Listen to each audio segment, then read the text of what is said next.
नाथमध्यमाम् अस्मदाचार्यपर्यन्तां वन्दे गुरुपरम्परां यो नित्यमच्युतपदाम्बुजयुग्मरुक्मं व्यामोहतस्तदितराणि तृणाय मेने अस्मद्गुरोर्भगवतोऽस्य दयैकसिन्धोः रामानुजस्य चरणौ शरणं प्रपद्ये मातापिता युगतयस्तनया विभूतिः सर्वं यदेव नियमेन मदन्वयानाम् आद्यस्य नः कुलपतेर्वकुलाभिरामम् श्रीभक्तदङ्घ्रियुगलं प्रणमामि मूर्ध्ना भूतं सरस्य महदाह्वयभट्टनाथ श्रीभक्तिसारकुलशेखरयोगिवाहान् भक्ताङ्घ्रिरेणुपरकालयतीन्द्रमिश्रां श्रीमत्पराङ्कुशमुनिं प्रणतोऽस्मि नित्यम् पितामहस्यापि पितामहाय प्राचैतसादेशफलप्रदाय श्रीभाष्यकारोत्तमदेशिकाय श्रीशैलपूर्णाय नमो नमस्तात् आचार्यानस्मदीयानपि परमगुरून् सर्वमाचार्यवर्गं श्रीमद्रामानुजाख्यं मुनिमखिलजनोद्धारणायावतीर्णं पूर्णार्यं यामुनेयं मुनिवरमदतौ रामराजीवनेत्रौ वन्दे नाथं मुनीन्द्रं वकुलधरचमूनाथलक्ष्मीमुकुन्दान् अस्मद्गुरुभ्यो नमः। शुक्लाम्बरधरं विष्णुं शशिवर्णं चतुर्भुजं प्रसन्नवदनं ध्यायेत् सर्वविघ्नोपशान्तये यस्यद्विरदवक्त्राद्याः पारिषद्याः परश्यतं विघ्नं निघ्नन्ति सततं विश्वक्सेनं तमाश्रये। ज्ञानानन्दमयं देवं निर्मलस्फटिकाकृतिम् आधारं सर्वविद्यानां हयग्रीवमुपास्महे अभङ्गुरकलादानस्थूललक्षत्वमीयुषे तुङ्गाय महसे तस्मै तुरङ्गाय मुखे नमः। पूजन्तं राम रामेति मधुरं मधुराक्षरम् आरुह्य कविताशाखां वन्दे वाल्मीकिकोकिलं वाल्मीकेर्मणिसिंहस्य कवितावनचारिणः शृण्वन् रामकथानादं को न याति परां गतिम्। यः पिबन् सततं रामचरितामृतसागरम् अदृप्तस्तं मुनिं वन्दे प्राचैतसमकल्मषं गोष्पदीकृतवाराशिं शकीकृतराक्षसं रामायणमहामालारत्नं वन्दे लीलात्मजम् अञ्जनानन्दनं वीरं जानकीशोकनाशनं कपीशमक्षहन्तारं वन्दे लङ्काभयङ्करम् आमिषीकृतमार्ताण्डं गोष्पदीकृतसागरं तृणीकृतदशग्रीवम् आञ्जनेयं नमाम्यहं मनोजवं मारुततुल्यवेगं जितेन्द्रियं बुद्धिमतां वरिष्ठं वातात्मजं वानरयूथमुख्यं श्रीरामदूतं शिरसा नमामि। उल्लङ्घ्य सिन्धोः सलिलं सलीलं निःशोकवह्निं जनकात्मजायाः आदाय तेनैव राहलङ्कां नमामि तं प्राञ्जलिराञ्जनेयम्। आञ्जनेयमतिपाटलाननं काञ्चनाद्रिकमनीयविग्रहं पारिजाततरुमूलवासिनं भावयामि पवमाननन्दनं। यत्र यत्र रघुनाथकीर्तनं तत्र तत्र कृतमस्तकाञ्जलिं बाष्पवारि परिपूर्णलोचनं मारुतिं नमत राक्षसान्तकं। वेदवेद्ये परे पुंसि जाते दशरथात्मजे वेदः प्राचैतसादासीत् साक्षात् रामायणात्मना चरितं रघुनाथस्य शतकोटिप्रविस्तरम् एकैकमक्षरं प्रोक्तं महापातकनाशनं। शृण्वन् रामायणं भक्त्या यः पादं पदमेव वा स याति ब्रह्मणस्थानं ब्रह्मणा पूज्य। वाल्मीकिगिरिसम्भूता रामसागरगामिनी पुनातिभुवनं पुण्या रामायणमहानदी। श्लोकसारसमाकीर्णं सर्गकल्लोलसङ्कुलं काण्डग्राहमहामीनं वन्दे रामायणार्णवम्। यः कर्णाञ्जलिसम्पुटैरहरः सम्यक् पिबत्यादरात् वाल्मीकेर्वदनारविन्दगलितं रामायणाख्यं मधु। जन्मं व्याधिजराविपत्तिमरणैः अत्यन्तसोपद्रवं संसारं स विहाय गच्छति पुमान् विष्णोः पदं शाश्वतं। तदुपगतसमाससन्धियोगं सममधुरोपनतार्धवाक्यबद्धं रघुवरचरितं मुनिप्रणीतं दशशिरसश्च पथन्निशामयध्वं। श्रीराघवं दशरथात्मजमप्रमेयं సీతాపతిం రఘుకులాన్వయరత్నదీపం ఆజానుబాహుమరవిందదళాయతాక్షం రామం నిశాచర వినాశకరం నమామి. వైదేహీ సహితం సురద్రుమతలే హైమే మహామండపే మధ్యే పుష్పకమాసనే మణిమయే వీరాసనే సుస్థితం అగ్రే వాచయతి ప్రభంజనసుతే తత్వం మునిభ్యః పరం వ్యాఖ్యాంతం భరతాదిభిః పరివృతం రామం భజే శ్యామలం. వామాంకస్థితజానకిం పరిలసత్కోదండదండంకరే చక్రంచోర్ధ్వకరేణ బాహుయుగళే శంఖం శరం దక్షిణే బిభ్రాణం జలజాతపత్రనయనం భద్రాద్రిమూర్ధ్ని స్థితం కేయూరాదివిభూషితం రఘుపతిం సౌమిత్రియుక్తం భజే. ఆపదామపహర్తారం దాతారం సర్వసంపదాం లోకాభిరామం శ్రీరామం భూయో భూయో నమామ్యహం. ధర్మాత్ తపస్వాధ్యాయనిరతం తపస్వీ వాగ్విదాంబరం నారదం పనిపప్రచ్ఛ వాల్మీకిర్మునిపుంగవం. ధర్మాత్మా సత్యసంధశ్చ రామో దాశరథర్యది పౌరుషే చ ప్రతిద్వంద్వః శరైనం జహి రావణిం. సకృదేవ ప్రపన్నాయ తవాస్మీతి చ యాచతే అభయం సర్వభూతేభ్యో దదామ్యేతద్వ్రతం మమ. ధ్యాయే భద్రాద్రివైకుంఠరామం సీతారమాన్వితం శంఖచక్రధనుర్బాణధరం సౌమిత్రిసేవితం. శ్రీరామాయ నమః. శ్రీమతే రామానుజాయ నమః. భగవద్బంధులారా, భద్రాచల శ్రీ సీతారామచంద్ర మహాప్రభుల దివ్యానుగ్రహంతో మనం ప్రారంభించినటువంటి విళంబినామ సంవత్సర పురస్కృతమైన ఈ రామాయణ ప్రవచన లహరి భద్రాద్రి శ్రీరామాయణంలో మనం అరణ్యకాండలో సీతాపహరణ ఘట్టం పూర్తయ్యేంతవరకు వచ్చాం. సీతాపహరణ ఘట్టం అనేది చాలా బరువైన, చాలా దుఃఖ సమ్మిశ్రితమైనటువంటి ఘట్టమే అయినా రామాయణ కథకు జీవనాడి వంటి ఘట్టం. రావణాది దుష్టరాక్షస సంహారాన్ని సాగించడానికి రామచంద్ర ప్రభువు సంకల్పించడానికి వీలుగా దేవతల యొక్క ప్రేరణతే జరిగినటువంటి ఒక అద్భుతమైన ఘట్టంగా వీళ్ళు భావిస్తారు.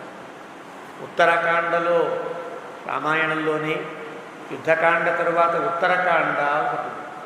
ఉత్తరకాండ వాల్మీకమా అవాల్మీకమా అనేది పక్కన పెడితే పెద్దలంతా కూడా పారాయణ పద్ధతిలో ఉత్తరకాండను అంగీకరించకపోయినా రామాయణంలో ఉండేటువంటి అనేక రకాల సందేహాలకి శంకలకి అది ఒక పరిష్కారంగా ఉత్తరకాండని కూడా పరిగణిస్తూ వచ్చారు.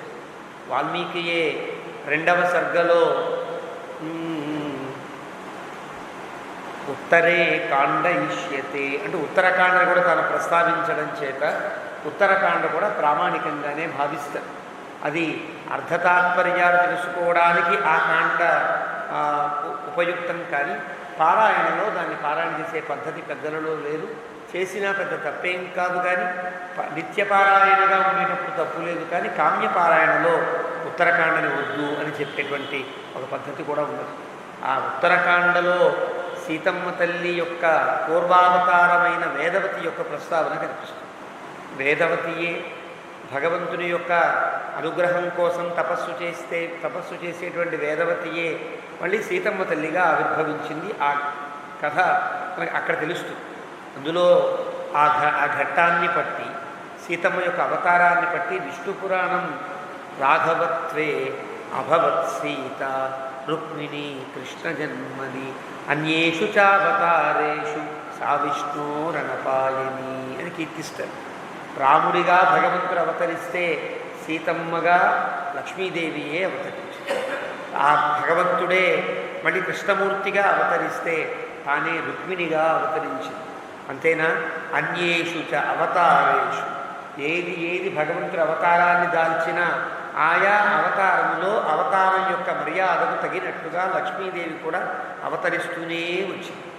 వామనావతారంలో వివాహం లేకపోయినా వామనావతారంలో కూడా లక్ష్మీదేవి యొక్క అవతారం ఉన్నది పెద్దలు పరిగణిస్తారు. అలాగా సీతా లక్ష్మీ భవాన్ విష్ణు. సీత లక్ష్మీ అయ్యా, నీవు సాక్షాత్తుగా శ్రీమన్నారాయణమూర్తివి అని దేవతలంతా విష్ణు పురాణంలో కీర్తిస్తారు, ఉత్తరాఖండలో కీర్తిస్తారు, యుద్ధకాండ చివరిలో కూడా కీర్తిస్తారు. అలాంటి లక్ష్మీదేవి యొక్క అవతారం సీతమ్మ తల్లి. యస్మాత్తు ధర్షితా చ అహం త్వయా పాపాత్మనా వనే తస్మాత్ తవ వధార్థం వై ఉత్పత్స్యేహం మహీతలే. వేదవతి యొక్క శాపాన్ని ఉత్తరాఖండ చుట్టూ, ఓ రావణ, దుష్ట రావణ, నేను నీ చేత అవమానించబడ్డా. వేదవతి యొక్క శిరోకేశాలు పట్టుకుని లాగినటువంటి సందర్భం ఉన్నది వేదవతి కథలో. నీ వల్ల నేను అవమానించబడ్డాను కాబట్టి పాపాత్ముడా, నేను నిన్ను చంపడానికే మళ్ళీ భూమి నుండి ఆవిర్భవిస్తా అని శపించి తాను తన దేహత్యాగాన్ని చేసింది. మనకి వేదవతి యొక్క సందర్భంలో తెలుసు. ఆవిడయే మళ్ళీ సీతమ్మ తల్లిగా పుట్టింది అని ఉత్తరాఖండ కథని బట్టి చూస్తే రావణ వధ కోసమే పుట్టింది కాబట్టి రావణ వధకు సంబంధించిన ఈ అపహరణాన్ని తను విషం మింగినట్టుగా మింగి రావణుని వెంట లంకలో ఉండడానికి సిద్ధపడి వెళ్ళింది. నాపహర్తు మహం శక్య తస్య రామస్య ధీమతః విధిస్తవ వధార్థాయ విహితో నాత్ర సంశయః. సుందరకాండలో తానే చెప్తూ, నేను నీ యొక్క వధ కోసమే పుట్టినదా, సందేహపడకు రావణ అని హెచ్చరించి అక్కడ హెచ్చరికలో మర్మగర్భంగా కనిపిస్తుంది. కానీ ఉత్తరాఖండలో భాష్యంగా తాను చెప్తుంది. అలాగా రావణ వధకు సంబంధించిన ప్రధాన ఘట్టమైన సీతాపహరణ ఘట్టం జరిగింది. అక్కడ అలా జరిగింది. ఇక్కడేమవుతుందో వాల్మీకి చెప్తున్నాడు. సీతమ్మను తీసుకుని రావణాసుడు లంక దాకా వెళ్ళాడు. లంకలో అంతఃపురంలో పెట్టాడు. ఎన్నో ప్రలోభాలు పెట్టాడు. దేనికి లొంగినట్లు అనిపించలా. కోపం వచ్చింది. రాక్షస స్త్రీల్ని ఆజ్ఞాపించి అశోకవనికల్లో పెట్టండి అని పంపించాడు. అశోకవనిక మధ్యలో కూర్చుంది సీతమ్మ తల్లి. పతిం దయితం దైవతం స్మరంతి అని అంటారు. ఆ భగవంతుడై తనకి చాలా ప్రియుడైనటువంటి రామచంద్రమూర్తినే కీర్తిస్తూ పతిం స్మరంతి దయితంచ దైవతం, ఆయన్నే కీర్తిస్తూ సీతమ్మ తల్లి అశోకవనంలో ఉన్నది. అక్కడ దాకా మనకి 56 సర్గలు పూర్తయ్యాయి. ఇప్పుడు 57వ సర్గ ప్రారంభం. అథ సప్తపంచాశ సర్గ. రాక్షసం మృగరూపేణ శరంతం కామరూపిణం నిహత్య రామో మారీచం తూర్ణం పథి నివర్తతే.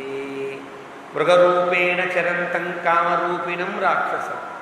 లేడివలే తనకు ఇష్టమొచ్చిన రీతిలో ఒక రూపాన్ని పొందగలిగిన శక్తి కలిగిన వాడైన రాక్షసుడైన మారీచుడు లేడి రూపాన్ని పొంది తాను సంచరిస్తూ ఉంటే అలాంటి మారీచుణ్ణి రామచంద్రమూర్తి సంహరించి తూర్ణం పథి నివర్తతే. గబగబా వెనక్కి తిరిగి రావడం మొదలుపెట్టాడు, బయలుదేరాడు.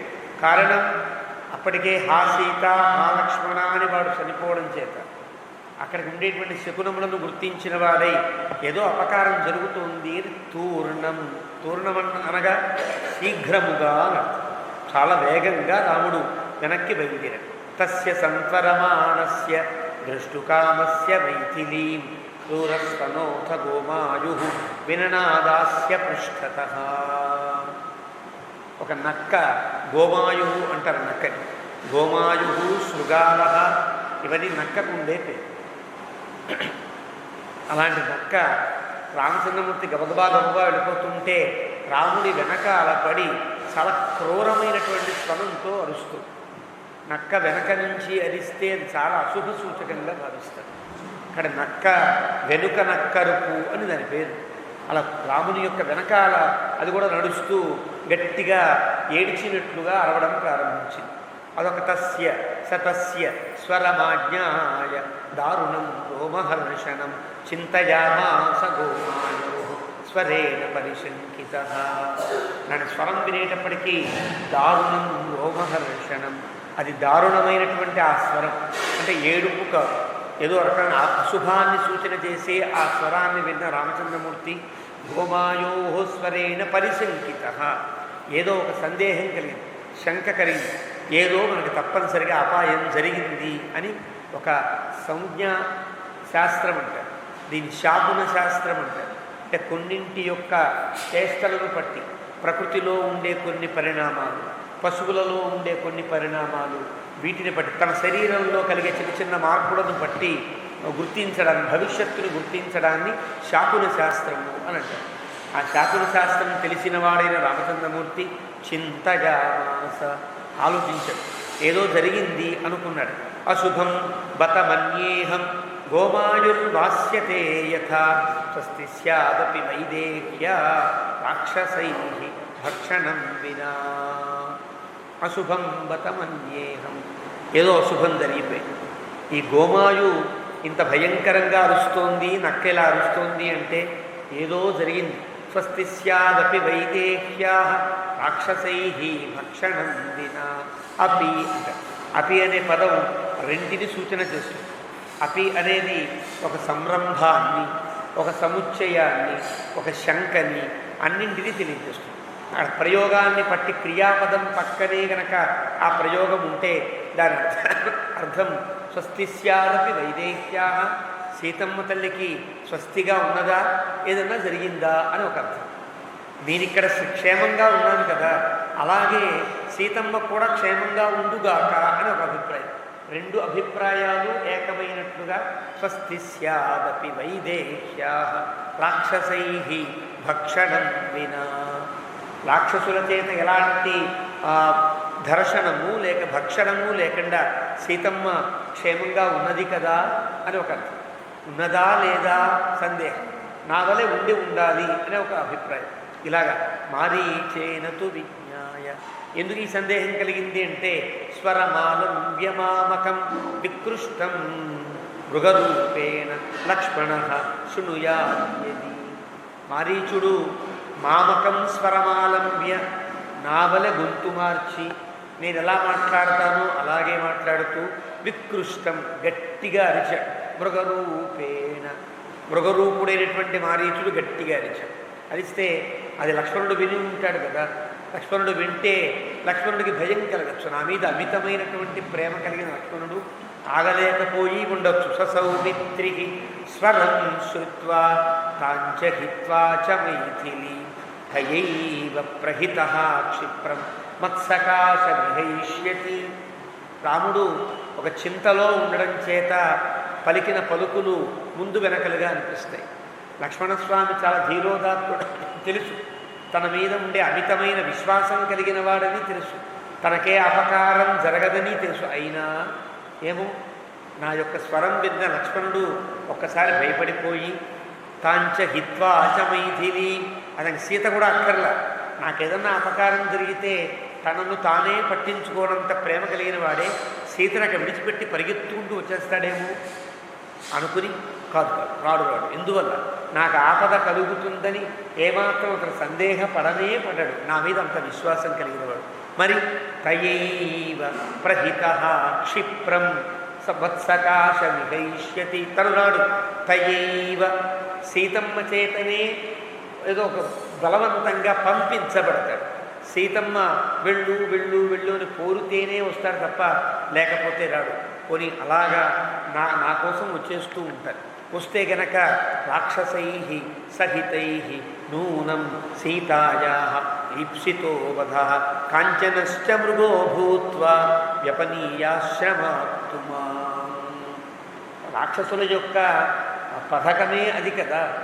నేను సీతమ్మ దగ్గర లేకుండా నన్ను చేసి సీతమ్మను అపహరించడమే వాళ్ళ యొక్క లక్ష్యం కదా. కాబట్టి సీతమ్మను అపహరించడం, సీతమ్మను వధించడమే వాళ్ళ లక్ష్యంగా ఉండొచ్చు. కారణం ఖరాది వధ అంతా ఆవిడ వల్ల జరిగిందని వాళ్ళ కోపం ఉంటుంది. కాబట్టి సీతని చంపడానికి వాడు చేసేటువంటి ఆ పథకంలో భాగంగానే కదా వీడు ఒక బంగారు లేడిగా వచ్చాడు. కాబట్టి బంగారు లేడిగా వచ్చినవాడు నన్ను ఆశ్రమం నుంచి దూరం చేశాడు. దూరం చేసినవాడు లక్ష్మణుడిని కూడా దూరం చేసేటట్లుగా ప్రవర్తించాడు. కాబట్టి దూరం నీత్వా తుమారీచో రాక్షసో భూచ్చరాహత హా లక్ష్మణ హతోస్మీతి యద్వాక్యం వ్యాజహారచ. వాడేం చేశాడు? నన్ను దూరంగా తీసుకుని వెళ్ళాడు. నాకు ఇంకా అసహనం కలిగి వాడిని చంపాను, బాణముతో చంపాను. సచ్చేవాడు చావకుండా హా లక్ష్మణ హతహ అస్మి, లక్ష్మణుడా నేను మరణిస్తున్నాను రా అని గట్టిగా నావలే గట్టిగా అరిచాడు. అరిస్తే అపిస్వస్తి భవేత్తాభ్యాం, ఆ ఘట్టం మళ్ళీ గుర్తు చేసుకుని అయ్యో వాడిద్దరికి క్షేమం కలుగుగాక, రహితాభ్యాం మహావనే, నేను లేను వాళ్ళిద్దరు అక్కడ ఉన్నారు, వాళ్ళకేం ఆపద జరిగిందో తెలియదు. జనస్థాన నిమిత్తం హి కృతవైరోస్మి రాక్షసై, జనస్థానంలో జరిగిన యుద్ధం వల్ల నాకు రాక్షసులకి శత్రుత్వం కలిగింది కదా, వాళ్ళ వల్ల కృతవైరము కలిగిన వాడినయ్యా, అంటే నా మీద ఒక పగబట్టిన వాళ్ళు కాబట్టి పాపం వాళ్ళిద్దరినీ ఏం చేశారో ఏమో అని బాధపడ్డాడు. నిమిత్తాని చ ఘోరాని, చూస్తే నిమిత్తములన్నీ శకునములన్నీ కూడా ఘోరముల వల్ల కనిపిస్తున్నాయి, అన్నీ నాకు ఏదో అపాయాన్ని సూచిస్తున్నట్లుగానే ఉన్నాయి. దృశ్యంతే అద్య బహూని చ ఇత్యేవం చింతయన్ రామ శ్రుత్వా గోమాయునిస్వనం. ఇంత చింత ఎందుకు కలిగింది అంటే ఆ నక్క అరుపు వల్ల కలిగింది. అంటే నక్క అరుపు మీద అంత శాకునం పద్ధతిలో అంత నియమాన్ని పెట్టుకున్నాడు. అంటే నక్క అలా అరిస్తే ఇది శకునం అన్నమాట, ఇది ఖచ్చితంగా ఏదో అపాయం జరిగిందన్నమాట అని శకునములు నమ్మేటువంటి ఒక అభిప్రాయం రామునికి కూడా ఉన్నది అని గుర్తించారు. శకునములు తప్పు కావు, ఎప్పుడు కూడా శకునముల మీద మౌఢ్యంగా ఉండిపోవడం తప్పు తప్ప శకునములన్నీ కూడా భవిష్యత్ సూచనలుగా భావించవలెను అని అంటారు. జ్యోతిష్యమైన శాకున శాస్త్రమైన ఏదో ఒక ప్రశ్న చెప్పడమైనా ఇవన్నీ కూడా తరువాత జరగబోయే వాటిని ఎదుర్కోవడానికి మనని సమాయత్తపరిచేటువంటి శాస్త్రములే తప్ప భయపెట్టి మనం ఏడిచి మొత్తుకునేటట్లు చేసే శాస్త్రములు కావు. నీకు ఈ గ్రహస్థితి ఇలా ఉన్నది నాయన, వచ్చే ఒక నెలలో నీకు చాలా ప్రమాదం ఏర్పడుతుంది అంటే దానికి తగినట్లుగా మీరు ప్రవర్తిస్తాడు. ప్రమాదం జరగని రీతిలో ఉంటాడు, లేదా ప్రమాదం జరగడానికి వీలు కాని స్థితిలో భగవంతుడి యొక్క ప్రార్థనము భగవద్ రక్షణము దాన్ని స్వీకరిస్తాడు. లేదు నువ్వు వచ్చే నెలలో చాలా నీ యొక్క డబ్బు ఇబ్బడిముబ్బడిగా ఖర్చు అయిపోతుంది అన్నాడు అనుకో, ఆ డబ్బుని తాను ధర్మానికి ఖర్చు పెట్టేస్తాడు. తనకు ఉండే 100 రూపాయలు ఉంటే 100 రూపాయలు 10 రూపాయలు తాను ఉంచుకుని 90 రూపాయలు కూడా పేదలకి సాధువులకి సత్పురుషులకి అందిస్తాడు. అందించినందువల్ల శాస్త్రములో ఉండే డబ్బు ఖర్చు కూడా అవుతుంది, కానీ ఇతను చేసినందువల్ల ఆ పని వల్ల ఆ పుణ్యం వల్ల ఇతనికి ఉండేటువంటి ఆ అపాయము తప్పుతుంది అని ఇవి సూచన చేయడం కోసమే శాస్త్రములు ఉంటాయి. శాకునాన్ని నమ్మినవాడు రామచంద్రమూర్తి. అలాగా ఆ గోమాయునిస్వనాన్ని విని ఇంత చింతా పడ్డాడు. ఆత్మనశ్చ అపనయాత్ మృగరూపేణ రక్షస ఆజగామ జనస్థానం రాఘవ పరిశంకిత. ఆత్మనశ్చ అపనయాత్ మృగరూపేణ, నన్ను అక్కడి నుంచి ఏమార్చడమే లక్ష్యంగా వాడు పెట్టుకున్నారు కాబట్టి నేను జనస్థానం నుండి చాలా దూరంగా వచ్చేసాను. కాబట్టి ఏదో జరిగి ఉంటుంది అని మనసులో ఆందోళన పడుతూ రాముడు వస్తుంటే కందీన మనసోదీనం ఆసేదు మృగపక్షిణ సవ్యం కృత్వా మహాత్మానం ఘోరాంశ్చ ససృజుస్వరాన్. ఆ జంతువులు చిన్న చిన్న జంతువులు చాలా ఉన్నాయి, మృగములు పక్షులు ఉంటాయి కదా, రకరకాల వివిధాలైన పక్షులు ఉన్నాయి, చిన్న చిన్న మృగాలు లేళ్ళు రకరకాల లేళ్ళన్నీ ఉన్నాయి. అవన్నీ కూడా రాముడికి ఎడమవైపుగా తిరగడం ప్రారంభించాయి. ఎడమవైపు కుడివైపు అని రెండు మనకి పార్శ్వములలో ఏ వైపు ఏ పని జరిగితే అది కూడా సూచనకి అభిప్రాయం. మనకు ఒక కథలు చెప్తారు, ఒక చిన్న నానుడి మీద మనం అపహాస్యం చేస్తూ కూడా ఉన్నది. పిల్లి ఎదురైందండి అంటే కుడివైపు నుంచి ఎడమ వైపుకి వెళ్ళిందా, ఎడమ వైపు నుంచి కుడివైపుకి వెళ్ళిందా అని అడిగితే నీ మీద పడకుండా ఉంటే చాలరా అని హాస్యంగా చెప్తారే, అది హాస్యపు ధోరణిలో చెప్పవలసిందేం కాదు. కుడి నుంచి ఎడమకు వెళితే అపాయమని సూచన, ఎడమ నుంచి కుడికి వెళితే నీకు దోషం ఉండదు అని సూచన. ఇవన్నీ కూడా పశువులు పక్షులు మన వైపు నుంచి నడిచేటువంటి విధానాన్ని పెట్టుకోవడం శాకునాన్ని గుర్తిస్తారు. ఈ పక్షులు పశువులు కూడా ఈ మృగములు కూడా రాముడికి ఎడమ పక్కనే నడవడం ప్రారంభించాయి. నడుస్తూ అవి ఘోరంగా అరవడం ప్రారంభించాయి. ఇది కూడా రామునికి అపాయపు సూచనకి ఇవన్నీ శాకునములుగా అంటారు. చూచాడు తాని దృష్ట్వా నిమిత్తాని, ఇవన్నీ గమనించాడు రాముడు. మహాఘోరాని రాఘవ, అన్నీ తనకి అపకారాన్ని సూచన చేసేటట్లుగానే ఉన్నాయి. నివర్తత అథ త్వరిత జవేన ఆశ్రమమాత్మనః. ఇంకా క్షణం కూడా ఉండకూడదు. అప్పటిదాకా గబగబా నడిచినవాడు కాస్త ఇంకా పరిగెత్తినట్టుగా నడవడం ప్రారంభించాడు. గబగబా గబగబా పరిగెడుతూ జవేన అంటే దాదాపు పరిగెడుతున్నట్లుగా నడుస్తున్నాడు. అలా సతు సీతాంబరారోహాం లక్ష్మణంచ మహాబలం ఆజగామ జనస్థానం చింతయన్నేవ రాఘవ. మనస్సులో ఎప్పుడెప్పుడు సీతను చూస్తానా, ఎప్పుడెప్పుడు లక్ష్మణస్వామిని చూస్తానా అని ఆ చింతతోనే జనస్థానం వైపు తాను నడుస్తున్నాడు. తతో లక్ష్మణ మాయాంతం. కొద్ది దూరం నడిచాడో లేదో లక్ష్మణస్వామి వస్తున్నాడు. సమీయాయ స లక్ష్మణ విషణ్ణ సువిషణ్ణేన దుఃఖితో దుఃఖభాగిన. చాలా తక్కువ దూరంలో తానున్నాడు. చాలా దగ్గరగా వచ్చాడు లక్ష్మణస్వామి. సమీయాయ దగ్గరికి చేరుకున్నాడు. విషణ్ణ సువిషణ్ణేన లక్ష్మణేన దుఃఖభాగిన. తను ఎంత బాధపడుతున్నాడో అంతకంటే బాధాతప్త హృదయంతో బాధాతప్త ముఖంతో లక్ష్మణస్వామి కనిపించాడు. ఇద్దరు కలిశారు. సంజగర్హేథ తం భ్రాత జ్యేష్ఠో లక్ష్మణమాగతం విహాయ సీతాం విజనే వనే రాక్షస సేవితే. ఇక్కడ వాల్మీకి ప్రయోగం జ్యేష్ఠో లక్ష్మణమాగతం, రామో లక్ష్మణమాగతం అనొచ్చు. అనకుండా జ్యేష్ఠో లక్ష్మణమాగతం. వస్తూ ఉంటే కొంచెం దూరంలో ఉన్నాడు లేదో ఒక పెద్దవాడు చిన్నవాడిని గద్దించినట్టుగా గద్దించాడు. ఇప్పటిదాకా లక్ష్మణస్వామిని అంత కోపంగా గద్దించిన సందర్భం లేదన్నమాట. ఇక్కడ తాను చాలా పెద్దవాడిని, పెద్ద అన్నయ్యని కదా, వీడు చిన్నవాడు అని ఒక అన్నయ్య తమ్ముణ్ణి గద్దించినట్లుగా బాగా గట్టిగా మందలించినట్టుగా మందలిస్తున్నాడు. అందుకని జ్యేష్ఠ అనే పదాన్ని వాల్మీకి వాడాడు. సంజగర్హే అథ. చాలా దూషణ చేశాడు. దూషణ అంటే ఎందుకు వచ్చావు అన్నాడు. ఎందుకు వచ్చావు, సీతను విడిచి ఎందుకు నువ్వు ఇక్కడ దాకా వచ్చావు అని చెప్పడానికి సంజగర్హే అథ. ఒక్కసారి దూషణయుక్తమైన మాటని గట్టిగా మాట్లాడాడు. విహాయ సీతాంబిజనే వనే రాక్షస సేవితే. రాక్షసులంతా అక్కడ సంచరిస్తున్నారు. ఒక గొప్ప వనమా లేవు, అలాంటి చోట సీతను విడిచి వస్తావా అని గట్టిగా గద్దించాడు. గృహీత్వాచ. అప్పటికే పాపం సగం విక్కబోయినట్టుగా లక్ష్మణస్వామి ఉంటే ఇప్పటిదాకా రాముడు తన మీద మాట్లాడని తీరులో స్వరంలో మాట్లాడేటప్పటికీ ఒకసారి వణికిపోయినట్టుగా అయిపోయాడు లక్ష్మణస్వామి. ఆ వణికిపోతున్న లక్ష్మణస్వామిని చూసి గృహీత్వా చకరం సవ్యం. పాపం లక్ష్మణస్వామికి ఏమైపోతుందో అని వెనక వెంటనే ఎడం చేయి పట్టుకుని అప్పటికి దగ్గరికి వచ్చాడనమాట. ఎడం చేయి పట్టుకుని తన కుడి చేతిలో ఎడం చేతిని కొంచెం సముదాయిస్తూ గృహీత్వా చకరం సవ్యం లక్ష్మణం రఘునందన. ఇందాకనే జ్యేష్ఠ అన్న వాల్మీకి ఇక్కడ రఘునందన అంటే సహజంగా సాత్విక గుణ ప్రవృత్తి కలిగినటువంటి రఘువంశంలో పుట్టినవాడు రాముడు. ఒకసారి మల్లగా ఆ కోపాన్నంతా దిగమింగుకున్నాడు. ఏదో జరిగితే తప్ప లక్ష్మణుడు రాడని గుర్తించగలడు. లక్ష్మణస్వామిని చూడగానే కోపం వచ్చింది తప్ప ఊరికే లక్ష్మణుడు విడిచిపెట్టి రాడని లక్ష్మణస్వామి యొక్క అభిప్రాయాన్ని గుర్తించిన రాముడు ఉవాచ మధురోదర్కం ఇదం పరుషమార్తిమతు. అందమైన ప్రయోగాలు. ఆర్తిమతు, పరుషం, మధురోదర్కం. 3 రకాల ప్రయోగం. మధురోదర్కం అంటే చాలా మధురమైన మాటలు. మళ్ళీ పరుషం చాలా పరుషమైన మాటలు. మళ్ళీ ఆర్తిమతు ఆర్తితో కూడిన మాటలు. ఈ 3 ఒకేసారి మాట్లాడగలరు ఎవరైనా? కష్టం, చాలా కష్టం. ఆర్తిగా మాట్లాడితే దైన్యంగా ఉంటాయి మాటలు.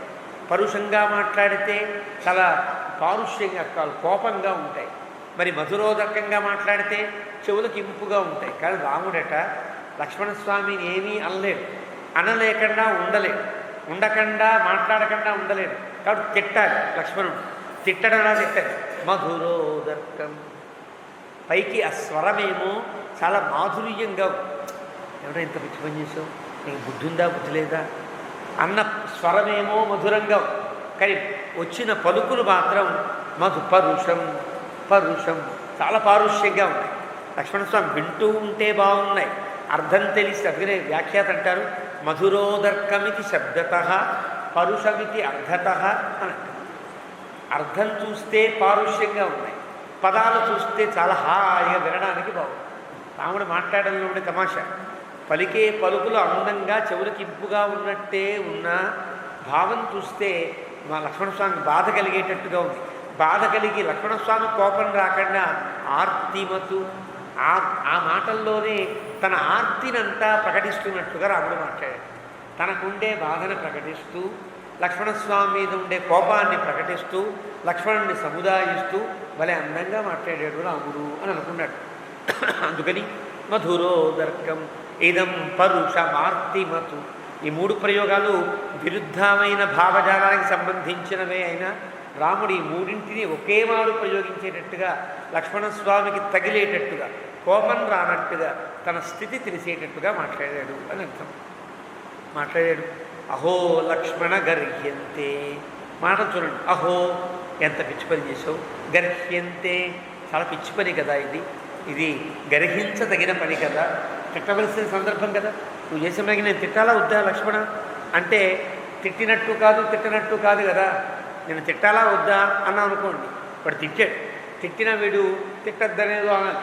అంటే తిట్టాలా వద్దా అన్న దాంట్లోనే తిట్టినంత కోపం ఉన్నట్లుగా అహో లక్ష్మణ గర్హ్యంతే కృతం యస్వం విహాయతాం, నువ్వు చేసిన పని ఎంత అసఖ్యంగా ఉందంటే విహాయత, ఆవిని విడిచిపెట్టి వచ్చావు. సీత ఇహాగత సౌమ్య కచ్చిత్ స్వస్తి భవేదిహా, సీతను ఒక్కదాన్ని అక్కడ విడిచిపెట్టి వచ్చావే మరి సౌమ్యుడా, ఎంత మంచివాడివే అయినా చేసే పని మాత్రం దుర్మార్గమైన పని. మంచివాడివే అయినా అపి కచ్చిత్ స్వస్తి భవేదిహ, అక్కడ క్షేమం ఉంటుందా? విడిచిపెట్టి వచ్చావే, అక్కడ ఏమైనా జరిగితే ఎవరు బాధ్యులు? ఎందుకు అలా వచ్చావు? నమేస్తి సంశయో వీర సర్వదా జనకాత్మజ వినష్టా భక్షితా వాపి రాక్షసై వనచారిభి. నువ్వు చేసిన పనిలో ఒక 3 తప్పులు ఉన్నాయి అని చెప్తారు వ్యాఖ్యాత. రాముడు మాట్లాడిన ఈ ఒక్క శ్లోకంలో లక్ష్మణ నువ్వు 3 తప్పులు చేసావు, కర్తృదోషాన్ని కర్మదోషాన్ని చేశావు అని అంటారు. కర్తృదోషమేమి? యస్వం విహాయతాం, ఆవిడ విడిచిపెట్టి రావడం. ఆవిడ ఏదైనా గట్టిగా అందనుకో అంటే ఆవిడ విడిచిపెట్టాలనే అసహనాన్ని పొందుట కర్తృదోషం, విడిచిపెట్టి వచ్చేయుట కర్మదోషం. ఇలా 2 దోషాలు చెప్తాడు. 3వ దోషాన్ని పైన చెప్తాడు. ఇలాగా నీవు కనుక ఇలా వస్తే నమేస్తి సంశయో వీర, నేను సందేహపడను. సర్వదా జనకాత్మజ, సీతమ్మ అక్కడ వినష్ట భక్షిత వాపి, వినష్ట అపహరించబడి అన్నా ఉండాలి, లేదా చంపి తినివేయబడి అన్నా ఉండాలి. సీతమ్మని చంపేశారో లేక భక్షించారో ఎత్తుకుపోయారో తెలియదురా. అశుభాన్యేవ భూయిష్టం, అన్ని అశుభాలు నాకు కనిపిస్తున్నాయి. యదా ప్రాదుర్భవంతివే, నా చుట్టూ ఉండే ప్రతి సూచన కూడా అశుభాన్ని తెలియజేస్తోంది. అపి లక్ష్మణ సీతాయా సామగ్ర్యం ప్రాప్నుయావహే జీవంత్యా పురుషవ్యాఘ్ర సుతాయా జనకస్య వై. అపి లక్ష్మణ, అపి అనే ప్రయోగించారు. అపిని ముందుకు ప్రయోగిస్తే కనుక చాలా ఆర్తితో చాలా శంకతో మాట్లాడినట్టు లెక్క. సీతాయా సామగ్ర్యం ప్రాప్నుయామహే, సీతను మనం సంపూర్తిగా చూడగలుగుతామా అన్నాడు. సంపూర్తిగా అంటే మనం ఎంతైనా ఊహించుకోవచ్చు. సామగ్ర్యం ప్రాప్నుయామహే, సీతను పూర్తి శరీరంతో చూడగలుగుతామా అంటే ముక్కలు చేసేసి ఉండొచ్చు, లేదా ఏదో రకరకాల ఇబ్బందులు కలిగి ఉండొచ్చు అవి. కాబట్టి సామగ్ర్యం ప్రాప్నుయామహే జీవంత్య, జీవించి ఉండగా చూడగలుగుతామా, ఒకవేళ జీవించి ఉన్నా సమగ్రంగా చూడగలుగుతామా. ఏదో ఆవిడకి పట్ల ఎన్నో అపకారాలు జరిగి ఉంటాయి, లేదా ఆవిడ ముక్కలుగా కాళ్ళు చేతులు తెగొట్టి ఉండొచ్చు, అయినా బతికి ఉండొచ్చు. బతికి లేకపోవచ్చు, బతికి ఉన్న సమగ్రమైన శరీరంతో ఆవిడ లేకపోవచ్చు కదా అని చాలా దారుణమైన ఆలోచనతో రాముడు బాధపడుతున్నాడు అన్నమాట. యథా వై మృగసంఘాశ్చ గోమాయుశ్చైవ భైరవం, నక్కలేమో కుక్కల్లా అరుస్తున్నాయి, వాడి స్వరమే భయంకరంగా ఉంది. మృగసంఘములన్నీ కూడా ఏవో అపాయాన్ని సూచన చేస్తున్నాయి. వాస్యంతే శకునాశ్చాపి, ఎప్పుడైనా కూడా పక్షులని పలికేటప్పుడు పూజంతి అని అంటారు కవులంతా. ఎప్పుడైనా వాస్యంతే అని కనుక ప్రయోగిస్తే అది ఏడుపు గొట్టు స్వరం అని అర్థం. ఏడుస్తున్నట్లు, అశుభాన్ని సూచన చేస్తున్నట్లు లెక్క. అలాగే వాస్యంతే శకునాశాపి, అవన్నీ కూడా చాలా భయంకరమైనటువంటి స్వరంతో అరుస్తున్నాయి. ప్రదీప్తాం అభితో దిశం అపి స్వస్తి భవేత్ తస్యాః రాజపుత్ర్యాః మహాబల. అవన్నీ కూడా ఎలాగ ఏ వైపు దిక్కు ప్రకాశిస్తుందో ఆ వైపు తిరిగి గట్టిగా మోగులెత్తి గట్టిగా అరుస్తున్నాయి. అంటే ఇలా అరుస్తున్నాయి అన్నమాట. అలా కనుక నడవడం అంటే మనని పట్టించుకోకుండా ఏ వైపు సూర్యుడు ఉంటే సూర్యుని వైపు తిరిగి ప్రార్థన చేస్తున్నట్లుగా ఉన్నాయి అంటే ఏదో అపాయం జరిగింది. ఇదొక సూచన. ఇదం హి రక్షో మృగసన్నికాశం ప్రలోభ్య మాం దూరమనుప్రయాంతం హతం కథంచిన్మహతాశ్రమేణ స రాక్షసో భూన్ మ్రియమాణ ఏవ. ఇదం హి రక్షో మృగసన్నికాశం. వీడు రాక్షసుడు, దుర్మార్గుడు. ఎవరు? మారీచు. వాడు మాయా మృగ రూపాన్ని పొంది నన్ను చాలా ప్రలోభపెట్టి ఎంత దూరం తీసుకునేడయా. అనుప్రయాంతం ప్రలోభ్యమాం దూరం, చాలా దూరం దాకా లాక్కొచ్చాడు ఇక్కడ దాకా. నన్ను కథ ఎలాగో అలాగ వాడిని చంపడానికి నేను బాణం వేస్తే చచ్చేవాడు చావకుండా మ్రియమాణ ఏవ, చనిపోతున్నవాడై వీడు ఇలా మాట్లాడాడు. ఇలా మాట్లాడినందువల్ల కదా నీవు వచ్చావు. ఇంత అపకారం చేశాడు ఈ మారీచుడు. మనశ్చ మే దీనం ఇహ అప్రహృష్టం, నా మనస్సు దైన్యంతో నిండిపోయింది లక్ష్మణ. అప్రహృష్టం, ఏమాత్రపు సుఖం యొక్క లేశం కూడా నాలో లేదు. చక్షుశ్చ సవ్యం కురుతే వికారం, నా ఎడమ కన్ను బాగా అదురుతోంది. ఎడమ కన్ను అదురుట కూడా మగవారికి ఎడమ కన్ను, ఆడవారికి కుడి కన్ను అదిరితే ఇది దోషాన్ని సూచన చేస్తాయి. మనకి కిష్కింధాకాండలో 5వ సర్గ చివరి శ్లోకం అద్భుతమైన శ్లోకం.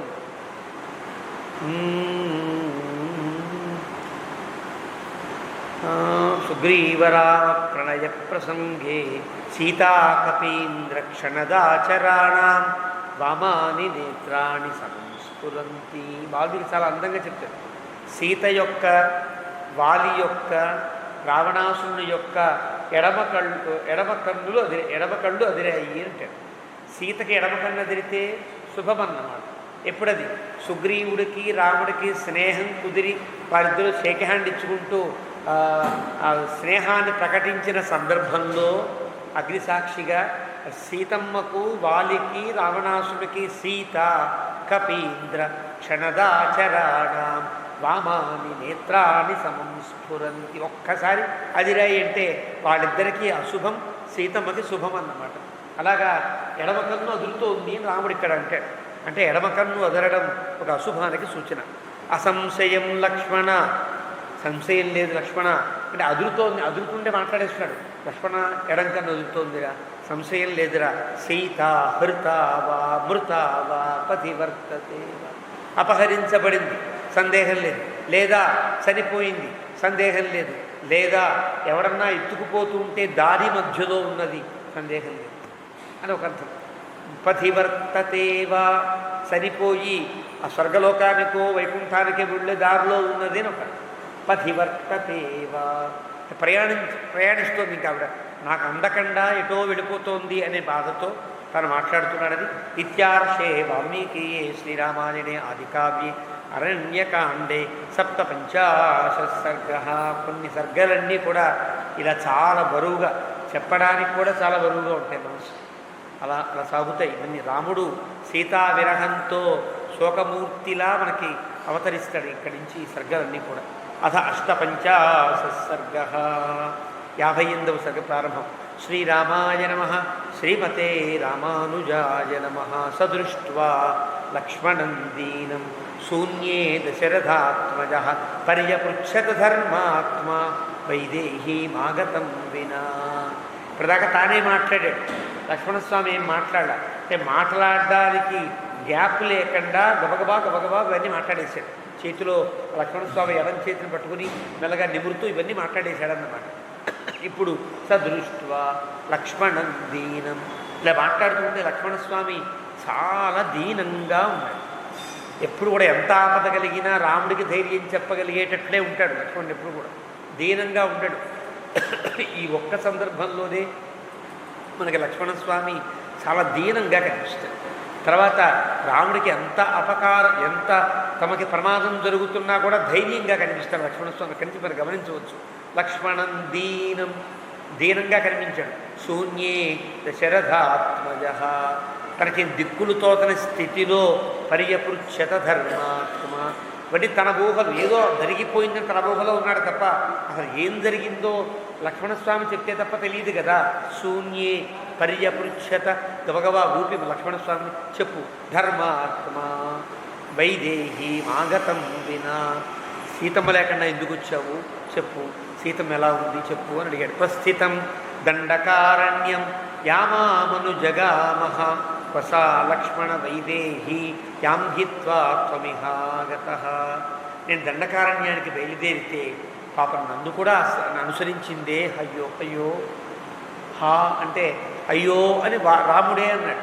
అంటే అర్థం తాను రావక్కర్లా, వద్దని చెప్పినా నా మీద ప్రేమతో, లేదా భర్త వెంటే ఉండాలనే ధర్మాన్ని అనువ్రతంగా చేసుకున్న అమ్మ కాబట్టి, తను స్త్రీ కాబట్టి నా వెనకాల వచ్చిందే. అనుజగా మహ, నన్ను వెంబడించి వచ్చిందే అన్న ఆ హకారంలో అర్థం ఇద్దరం ఉండి కూడా రక్షించలేనటువంటి స్థితిలో మనం ఉన్నాం, ఇద్దరం ఉండి కూడా అపహరించబడ్డ దుస్థితిలో ఆవిడ ఉన్నది కదా అని రాముడు నీవుండే లాభం నేనుండే లాభం అనే అభిప్రాయాన్ని దృష్టిలో ఉంచుకుని అనుజగా మహ వసా లక్ష్మణ వైదేహి, ఎక్కడుంది సీత? హిత్వా యాం ఇహాగత త్వం, ఆవిడ విడిచి ఎందుకు వచ్చావు ఇక్కడికి అని అడిగాడు. రాజ్యభ్రష్టస్య దీనస్య దండకాన్ పరిధావత వసా దుఃఖ సహాయామే వైదేహీ తను మధ్యమా. రెండు రకాలుగా నాతో వచ్చింది. ఒకటి ఈ శ్లోకంలో చెప్తాడు, తర్వాత రెండవ శ్లోకంలో చెప్తాడు. రాజ్యభ్రష్టస్య దీనస్య, నేను దీనున్నయ్యా. ఆ సమయం ధర్మానికి కట్టుబడి దీనత్వాన్ని పొంది రాజ్యము పోగొట్టుకుని అడవులకు రావలసి వచ్చింది. దండకాన్ పరిధావత, దీనంగా ఉండడమే రాజులకి పెద్ద శాపంగా, దానిలో రాజ్యాన్ని విడిచిపెట్టి వలసి రావడం మరింత దుఃఖకారణం. అది కూడా ఎక్కడికో ఇంకో రాజ్యానికి వెళ్ళడం కాదు, అడవుల్లోకే రావాల్సిన గతి ఏర్పడడం మరింత దుఃఖకారణం కదా. అడవుల్లోకి వచ్చా, రాజ్యాన్ని విడిచిపెట్టి రావాల్సి వచ్చింది, దైన్యాన్ని పొందా. దైన్యాన్ని అంటే నేను ఎవరినైతే ఎవరు లేకపోతే నేను బతకలేను అనుకుంటానో అలాంటి తండ్రిని కూడా కోల్పోయాను కదా.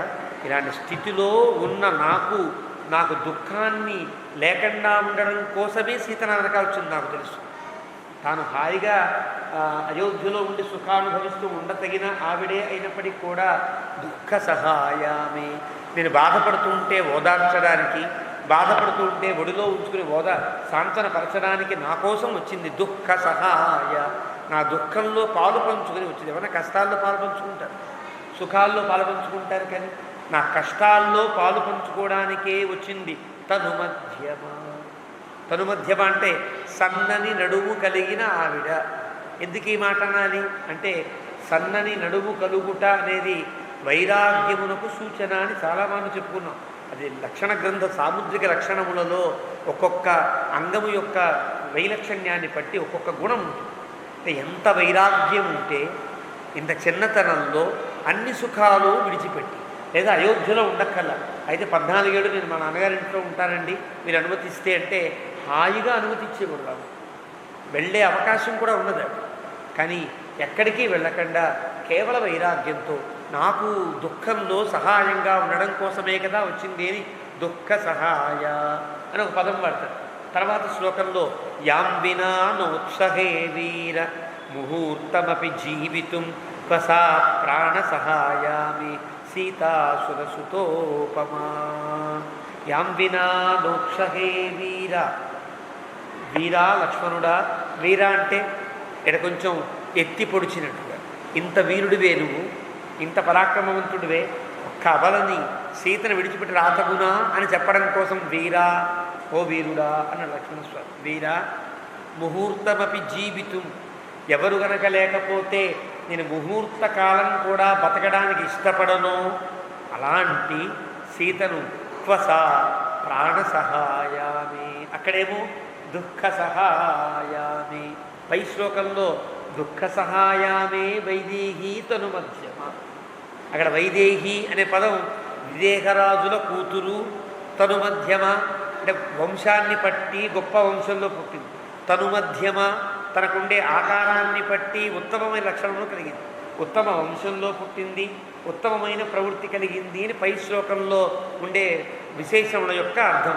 ఇక్కడ యాంబినా అని చెప్పి క్వస ప్రాణ సహాయామి, ఆ దుఃఖ సహాయ అన్నాడు. నా దుఃఖంలో పాలు పంచుకోవడానికి ఇక్కడ ప్రాణ సహాయామి, నా ప్రాణాలు బతికించడం కోసం వచ్చింది. నా ప్రాణం ఆవిడ ఉంటే నా ప్రాణాలు నిలిచి ఉంటాయి, లేకపోతే నా ప్రాణాలు ఉండవు. నేను అడవిలోకి వచ్చిన తర్వాత తానెక్కడో కనుక జనకపురిలోనో లేకపోతే అయోధ్యలోనో గడిపేస్తూ ఉంటే ఆవిడని తలుచుకుంటూ నేనేమైపోతానో అని నన్ను బతికించడం కోసమే వచ్చింది నాతో ప్రాణ సహాయామి. ఎవరావిడ? సీత. నాలా పుట్టింది కాదు, సీత అంటే భూమిని చీల్చుకుని అయోనిజగా అవతరించినటువంటి మహా ఇల్లాలు కదా. సురసుతోపమ, దేవతామూర్తి కదా. ఇక్కడ దేవతామూర్తి అని, అక్కడేమో ఉత్తమ వంశ సంజాత అని పైన చెప్పాడు. కారణం వైదేహి అనే పదం చేత ఉత్తమ వంశ సంజాత, ఉత్తమ గుణాన్విత అయిన వైదేహి అక్కడ. ఇక్కడ దేవతామూర్తి, అయోనిజ, నా ప్రాణ సహాయ. అక్కడ ఉత్తమ వంశ సంజాత, ఉత్తమ గుణ సంయుత, నాకు దుఃఖ సహాయ. ఎంత అందంగా చెప్పాడు చూడండి. అంటే అవతారమును బట్టి నాకు దుఃఖ సహాయం, జన్మను బట్టి. కానీ ఆవిర్భావాన్ని బట్టి నాకు ప్రాణ సహాయ. ఆవిడ లేకపోతే నేను బతకగలనా అని తన మనస్సులో ఉండేటువంటి అభిప్రాయాన్ని రెండు రకాలుగా చెప్పాడు. లక్ష్మణస్వామికి అర్థమై ఉంటుంది, మళ్ళీ వ్యాఖ్యాతకు అర్థమవుతుంది. నాకు అర్థం కావాలంటే భార్య లేకపోతే ఆ అభిప్రాయం నాకు అర్థం కావు కదా. అలా మాట్లాడాడు రాముడు. మాట్లాడి పతిత్వమరాణాంబ పృథివ్యాశ్చాపి లక్ష్మణ తాం వినా తపనీయాభాం నేచ్ఛేయం జనకాత్మజాం. అమరాణాం పతిత్వం, ఆవిడ లేకుండా నన్ను బుజ్జగించడానికి దేవేంద్రుడు వచ్చి పోతే పోయింది మీరు బాధపడకు రామా, నీకు 3 లోకాలకి ఆధిపత్యాన్ని నేను ఇస్తాను అన్నా నాకు అక్కర్లా. ఈ భూమంతా నాదే అయినా నాకు అక్కర్లా. తపనీయాభాం జనకాత్మజాం తాం వినా నేచ్ఛేయం. నాకు రాజ్యాలు, ఈ భోగాలు ఏమీ వద్దు. అలాంటి సీతమ్మ లేనిదే నాకు ఇవన్నీ దేనికి. కచ్చిత్ జీవతి వైదేహి ప్రాణై ప్రియతరా మమ కచ్చిత్ ప్రవ్రాజనం సౌమ్య నమే మిథ్యా భవిష్యతి. ఇంత మాట్లాడిన మాటల్లో రాముడు ఇంకా నేను బతకను అన్నంత స్థితిలో ఉన్నాడు కదా. మళ్ళీ ఇక్కడ ధర్మాన్ని గురించి ఆలోచిస్తాడు. అది రాముడికి ఉండే గొప్పతనం. ఏమన్నా అంటే కచ్చిత్ జీవతి వైదేహి, సీతమ్మ ఎలా ఉన్నదో లేదో కదా. ప్రాణై ప్రియతరా మమ, నా ప్రాణముల కంటే ఇష్టం, నా ప్రాణాల కంటే ఎక్కువగా ఇష్టపడేటువంటి స్థితిలో. ప్రియతరా అంటే అర్థం ప్రాణములు గొప్పవా సీతమ్మ గొప్పదా అంటే నాకు సీతే కావాలి, ప్రాణాలు పోయినా పర్వాలేదనుకునేంత నా ప్రేమను పొందినటువంటి ఆవిడ. కాబట్టి కచ్చిత్ ప్రవ్రాజనం సౌమ్య నమే మిథ్యా భవిష్యతి. లక్ష్మణ, ఈ స్థితిలో సీతమ్మ లేదు కదా. ఇప్పుడు నేను కనుక ఆకస్మికంగా మరణించాను అనుకో, మరణిస్తే ధర్మం తప్పిన వాడిని అవుతాను కదా అంటే. మరణిస్తే ధర్మం తప్పడం ఏంటి? ధర్మం తప్పడం అంటే కచ్చిత్ ప్రవ్రాజనం సౌమ్య, 14 ఏళ్ళు వనవాసము చేస్తాను అని ప్రతిజ్ఞ చేశాను. 13 ఏళ్ళు చేసి ఆ చివరి ఏడాది నేను వనవాసం చేయలేదు, ధర్మాన్ని తప్పినవాడు. అది రాముడు గొప్పతనం. తమాషాగా నా జీవితాంతం నేను పోషిస్తాను అని వివాహం చేసుకున్నటువంటి భార్యని వాడికి ఏదో ఆపద కలిగి నేను పోషించలేను, నా వల్ల కాదు అని చనిపోయాడు అనుకోండి, వాడు ధర్మం తప్పినవాడు కాడు. వాడు నేను వివాహం చేసుకున్నప్పుడే నిన్ను పోషిస్తా, నా జీవితాంతం నేను విడిచిపెట్టకుండా నీ యొక్క రక్షణ నేను చూసుకుంటా అన్నవాడు కనుక మధ్యలో వాడు ఏదో రకరకాల ఆత్మత్యాగాలు కనుక చేస్తే ధర్మం తప్పినవాడు అవుతాడని శాస్త్రం చెప్పిందే. ఇప్పుడు కనుక నేను సీతనే స్మరిస్తూ సీతనే తలుచుకుంటూ కనుక మరణిస్తే మిథ్యా భవిష్యతి, అది మన ధర్మం. నేను ధర్మం తప్పినవాడిని అవుతానేమో, కాబట్టి నా ప్రాణాలు బిగపట్టుకుని బతకవలసి ఉన్నదన్నమాట. అంటే ఇది ధర్మం మీద రామునికి ఉండే శ్రద్ధ ఈ వాక్యం వల్ల తెలుస్తుంది. కచ్చిత్ సఖా సఖా మా సుఖిత కైకేయీ సా భవిష్యతి. ఇక్కడ ఎప్పుడైనా సుప్త ప్రమత్త కోపాన్వితై అని ఒక ప్రమాణం ఉంది. భావజ్ఞానం భావజ్ఞానం అంటే అర్థం నిద్రపోయేవాడు, బాగా మత్తులో ఉన్నవాడు, చాలా కోపంతో ఉన్నవాడు నిజాలు పలికేస్తాడు. ఆపుకోలేరు, మనసులో ఉండే భావాలు ఆపుకోలేరు. చాలా కోపం వచ్చిందనుకోండి, వాడి మాట్లాడే మాటల్ని బట్టి వాడి నైజాన్ని గుర్తించవచ్చు. బాగా కోపం వచ్చిన వాడు కనుక ఒక గ్రామ్యమైన దూషణలకు దిగిపోయాడు అనుకోండి, వాడి యొక్క నైజం అదన్నమాట. ఎంత కోపం వచ్చినా, ఎంత బాధ కలిగినా కనుక ఎవరిని నొప్పించకుండా మాట్లాడగలిగే స్థితిలో ఉంటే వాడి నైజం అదన్నమాట. ఎంత కోపం వచ్చినా తన యొక్క నైజాన్ని బయటపెట్టే స్థితి ఏర్పడుతుంది. ప్రమత్త బాగా మత్తెక్కిన వాడు తాగినోట నిజం తందుకుని వస్తుంది అని పాటలు విన్నానే మనం. తాగినవాడు నిజాలు చెప్పేస్తుంటాడు. నిద్రపోతున్న వాడిని ఎరా నువ్వు నిన్ను వెళ్ళావా అంటే నేను అక్కడ వెళ్ళి ఎక్కడే ఉన్నానంటాడు. మెలుకున్నప్పుడు నేను వెళ్ళొచ్చాను అబద్ధం చెప్పినవాడు పడుకున్న వాడిని లేపి కనుక అడిగితే నిద్రపోతున్న మత్తులో వాడు నిజమే చెప్పి అబద్ధం చెప్పడు. ఇందువల్ల సుప్త ప్రమత్త కోపాన్వితై అని. అంటే నిద్రపోతున్నవాడు, మత్తులో ఉన్నవాడు, ఈ మత్తు వేరు ఆ మత్తు. నిద్రకి ఉండే మత్తు వేరు, బాగా ఏదో తప్పతాగేస్తే వచ్చే మత్తు వేరు. లేదు చాలా కోపం, ఒళ్ళు మరచినంత కోపం వస్తే వచ్చే మాటల తీరు వేరు కదా. ఇక్కడ రాముడికి ఒళ్ళు మరచినంత కోపం వచ్చింది. ఆ కోపంలో తనకు భావం ఉన్నది. ఆ భావాన్ని ఇక్కడ బయట పెడుతున్నాడు. కచ్చిత్ సకామ సుఖిత కైకేయీ సా భవిష్యతి సపుత్ర రాజ్యాం సిద్ధార్థాం మృతపుత్రా తపస్విని. కైకేయి సుఖపడుతుంది. సీతానిమిత్తం సౌమిత్రే మృతే మయి గతే త్వయి. ఈ వాక్యం సీతానిమిత్తంగా గనక సౌమిత్రే లక్ష్మణ మృతే మయి నేను సరిపోగా గతే త్వయి నీవు అయోధ్యకు పెడతావు. నేను బతకలేదు, బహుశా సీతమ్మను విడిచి బతకలేని స్థితి నాకు, కానీ బతికి ఉండవలసినటువంటి అగత్యం నాకున్నది. కారణం 14 ఏళ్ళు వనవాసం పూర్తి చేస్తేనే నేను ధర్మాన్ని పాటించిన వాడిని అవుతా. కానీ మృతేమయి నేను చనిపోతే ఒకవేళ నా శరీరం నా కంట్రోల్లో ఉండదు కదా, నా ప్రాణం నా కంట్రోల్లో ఉండేదేం కాదు కదా. అదే కనుక సీతాశోకంలో కనుక వెళ్ళిపోతే నీవేం చేస్తావు? నా వార్త చెప్పడం కోసం అయోధ్యకు పెడతావు. మృతేమయి గతే త్వయి నీవు అయోధ్యకు పెడతావు. అప్పుడు కైకేయి ఎలా ఉంటుంది తెలిసిన కశ్చిత్ సకామ ఆవిడ కోరిక తీర్చు కదా. ఇంకే కదా అడవికి పంపించి కేవలం అయోధ్యలో తన కొడుకే రాజు కావాలనుకుంటే నన్ను అడవికి పంపించని అవసరం లేదు. అడవికి ఎందుకు పంపించింది? మళ్ళీ రాకుండా ఉండడం కోసం. మళ్ళీ రాకుండా ఉండడం కోసం అంటే క్రూర మృగాలు సంచరించే అడవిలో నేను నశించిపోతాననే దుర్భావంతోనే పంపించిందని అందరికీ తెలుసు. నా మనస్సులో కూడా అదే భావం. ఎందువల్ల నేను మళ్ళీ రాకుండా ఉండాలనే కోరిక. ఇక్కడ ఆవిడ కోరిక తీరుతుంది. సకామ కోరిక తీరుతుంది. సుఖిత అమ్మయ్య నా కొడుక్కి రాజ్యానికి, నా కొడుకు యొక్క పాలనకి ఎలాంటి ఆటంకము లేదనే సుఖాన్ని పొందుతుంది కదా కైకేయీ సా భవిష్యతి. ఆ అమ్మ అలా సుఖపడుతుంది కదా అన్నవాడు వెంటనే మళ్ళీ ఇంకో అమ్మ గుర్తొచ్చింది. అంటే ఇంత కష్టంలో సీత తర్వాత గుర్తు తెచ్చుకున్నాడు కైకేయి. అంటే అర్థం సీతమ్మకి ఇంత అపకారం కలగడానికి, నాకింత దుస్థితి కలగడానికి, మనకి దండకారణ్యవాసం కలగడానికి గల కారణం కైకేయి కదా. ఆవిడ కోరిక ఇది కదా, నేను నశించుకోవాలి, సీత ఏదో అయిపోవాలి, ఇదే కదా కోరుకుంది.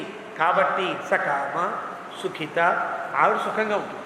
కానీ సపుత్ర రాజ్యాం సిద్ధార్థాం పుత్ర తపస్విని ఉపస్థాస్యతి కౌసల్య కచ్చిత్ సౌమ్యన కైకేయీ. మా అమ్మే ఉంటుంది. ఆ అమ్మ సరే సుఖపడుతుంది. మరి మా అమ్మ సపుత్ర రాజ్యాం నన్ను కోల్పోయి, రాజమాతగా ఉండవలసిన స్థితిని కోల్పోయి, రాజ్యాన్ని కోల్పోయి, సిద్ధార్థ ఈ 2 సిద్ధార్థము జ్యేష్ఠపుత్రుడిగా నేను ఆవిడ కడుపున పుట్టా. రాజ్యం అదే కాదు, ధర్మబద్ధంగా నాకు రాజ్యం ఇస్తాన్నాడు. అది పోయింది, రాజ్యము పోయింది. మృతపుత్ర నేను గనక లేకుండా పోతే తపస్విని దీనురాలైనటువంటి నిత్య వ్రతోపవాసములతో శుష్కించి ఎప్పుడూ భగవద్ధ్యానమే చేస్తుంటే మా అమ్మ ఉపస్థాస్యతి కౌసల్య కచ్చిత్ సౌమ్యన కైకేయిని అక్కడే సేవిస్తూ ఉండగలుగుతుందా? ఇప్పటిదాకా తాను బతుకున్నంతకాలం కైకేయికి ఊడిగం చేయవలసిన అవసరం కౌసల్యకు ఉండదు.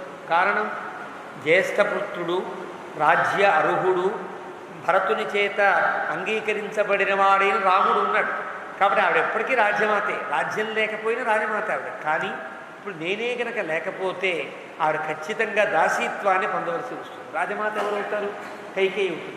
అలా కైకేయి దగ్గర తనకంటే చిన్నదైనా, తనకంటే తరువాత భార్య అయినటువంటి కైకేయి దగ్గర దాస్యం చేయవలసిన దుస్థితి మా అమ్మకి కలుగుతుంది కదా. ఇదొక బాధపడమే. ఇది జీవతి వైదేహి, సీతమ్మ అసలు ఉన్నదా? గమిష్యామి ఆశ్రమం పునః, వెళ్ళకుండా చూడకుండా లేదని నిశ్చయించుకోవడం కరెక్ట్ కాదు కదా, సబబు కాదు కదా. ఇక్కడ ఆశ్రమం పునః, ఆశ్రమానికి వెళతా. సువృత్త ఎది వృత్తా స ప్రాణాం స్థిక్ష్యామి లక్ష్మణ. సువృత్త ఎది వృత్తా స, ఆవిడ కనుక అక్కడ ఉంటే అదృష్టం. లేదనుకో, చాలా చక్కటి ఆచారవంతురాలైన సీత కనుక అక్కడ లేకపోతే నా ప్రాణాలు పోవడం ఖాయం, ప్రాణాలు విడవడము ఖాయమైపోతాయా.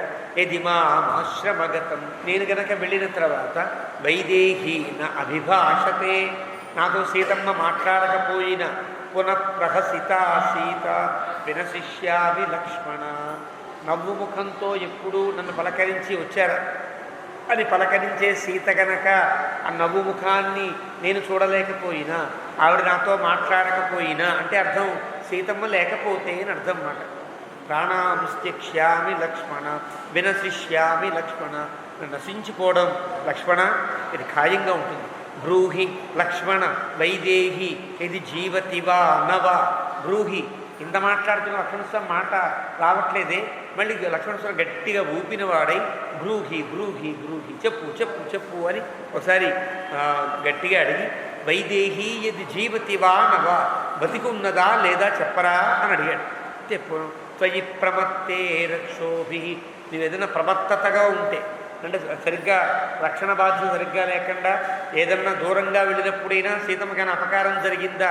రక్షోభి భక్షితావా తపస్విని, సీతని రాక్షసులంతా కూడా భక్షించారా.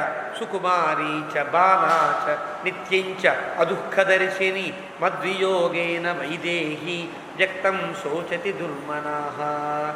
సుకుమారి ఎంత సుకుమారంగా పెరిగింది. బాల చిన్నపిల్ల కదా. నిత్యంచ అదుఃఖదర్శిని, దుఃఖములు ఎప్పుడూ పొందకూడని స్థితిలో ఉండవలసినటువంటి స్త్రీ. మద్వియోగేన వైదేహి, నా వియోగంతో వైదేహి ఎంత బాధపడుతూ ఉంటుందో కదా ఎక్కడ ఉన్నా. సర్వదా రక్షసాతేన జింభేన సుదురాత్మన వదతా లక్ష్మణేనో లక్ష్మణేత్యుచ్చై తవాపి జనితం భయం. లక్ష్మణస్వామి ఇంకా మాట్లాడకుండా ఉన్నాడు. అంటే లక్ష్మణుడు ఇలా మాట్లాడకపోవడానికి గల కారణాన్ని కూడా తానే చెప్పేస్తున్నాడు. సర్వదా రక్షసాతేన జింభేన, జిహ్మేన అనకుడు, జింభేన అన. హా కింద మావత్తు పలికినప్పుడు ఎప్పుడు కూడా మనకి కొన్ని కొన్ని లక్షణములు, అక్షరాలు ఒకలా ఉంటాయి, పలకడం ఒకలా పలకడం. హా కింద మావత్తు ఉన్న, హా కింద ఈ అనునాసికలుండే పదములు ఉన్నప్పుడు వ్యత్యస్తంగా పలకాలి. బ్రహ్మ అన, బ్రహ్మ అనకు. ఆ కింద బాగుంటుంది కదండి, బ్రహ్మ అనాలి కదా, మధ్యాహ్నము అనాలి కదా. మధ్యాహ్నము అంటారు ఏమిటంటే తప్ప. ఈ మధ్యకాలంలో చాలా తెలివి మీరి చదువుకున్నాక ఏదో కాకరకాయ కీకరకాయ ఏందన్నట్టుగా ఈ మధ్యకాలంలో చాలామంది మధ్యాహ్నము, వాళ్ళ ఉద్దేశ్యంలో మధ్యాహ్నము అని పలకడం తప్పు, మధ్యాహ్నము అని పలకాలి. హా కింద రావుతుంది కదా ఉద్దేశం. కానీ వ్యాకరణ రీత్యా హా అనే అక్షరం కింద గనక అనునాసికలు ఏర్పడితే అది ముందు పలికి హా తర్వాత పలకాలి. కాబట్టి జింభేన అన, జిహ్మేన అనకు. జింభేన అంటే దుర్మార్గుడైన కపట బుద్ధి కలిగినటువంటి ఈ మారీచుడి వల్ల సుదురాత్మన, చాలా దుర్మార్గమైనటువంటి అభిప్రాయం కలిగిన వాడు సస్తూ సస్తూ చావకండా లక్ష్మణ ఇత్యుచ్చై, లక్ష్మణ అని గట్టిగా అరిచి తవాపి జనితం భయం, నీకు కూడా భయాన్ని కలిగించాడు కదా. అంటే లక్ష్మణస్వామి యొక్క ముఖం చూస్తే ఇంకా భయపడుతూ భయపడుతూ ఉన్నాడు. అంటే పాపం లక్ష్మణస్వామి ఇంత ఊహించల. తను వచ్చేస్తాడు, సీతమ్మ తిట్టింది, చాలా దారుణంగా తిట్టాడు. తిడితే ఆ కోపానికి వచ్చేసాడు తప్ప సీతమ్మకి ఏదో జరగాలనో సీతమ్మ నశించిపోవాలనో అభిప్రాయం తనకు ఉన్నది కాదు కదా. కానీ ఆ సమయంలో ఆ ఉద్దేశాన్ని చాటుగా అయినా అక్కడే ఉండి ఎక్కడో సీతమ్మ కనిపించకుండా అక్కడే ఉండవలసిన వాడు కాస్త కోపంతో వచ్చేసాడు. కాబట్టి రాముడిలా మాట్లాడుతూ ఉంటే తనకి భయం కలుగుతుంది అన్నమాట. ఆ భయాన్ని చూచి రాముడు మాట్లాడుతాడు. తవాపి జనితం భయం అంటే లక్ష్మణస్వామి అప్పటిదాకా వచ్చినప్పుడు దీనంగా ఉన్నాడు, అంతవరకు కరెక్టే. కానీ రాముడు మాట్లాడుతున్నప్పుడు మాత్రం లక్ష్మణస్వామి ముఖంలో భయం కనిపిస్తుంది. అంటే నిజమే కదా, అనవసరంగా వచ్చా కదా, రాముడికి ఏం కాదని నాకు తెలిసినప్పుడు సీతమ్మని విడిచిపెట్టి రావడం నా తప్పు కదా, అయ్యో సీతకేమైందో సీతకేమైందో, అమ్మ ఆ వదిన గారికి ఏమైందో అనే బాధ భయం లక్ష్మణస్వామిలో కనిపించింది. కాబట్టి రాముడు అంటున్నాడు తవాపి జనితం భయం, నీకు భయం కలుగుతుంది కదా. భయాన్ని గమనించాడు. శృతస్తు శంకే వైదేహ్యా సస్వర సదృశో మమ త్రస్తయా ప్రేషితస్త్వంచ ద్రష్టుం మాం శీఘ్రమాగత. ఇంకా లక్ష్మణుడు చెప్పలా, కానీ మళ్ళీ చెప్పేస్తున్నాడు. శృతస్తు శంకే వైదేహ్యా, నా వలె గట్టిగా అరిచిన మారీచుని యొక్క మాట విన్న సీత నిన్ను భయపడి నిన్ను పంపించింది కదా, ఆవిడే బలవంతంగా నిన్ను పంపించింది కదా, అందువల్ల కదా నువ్వు వచ్చావు లక్ష్మణ అని రాముడే అడుగుతున్నాడు. అంటే ఇక్కడ ఉండే సన్నివేశాన్ని గుర్తించగలిగిన వాడే. సర్వధాతు కృతం కష్టం సీతాముత్సృజతావని ప్రతికర్తు నృశంసానాం రక్షసాం దత్తమంతరం.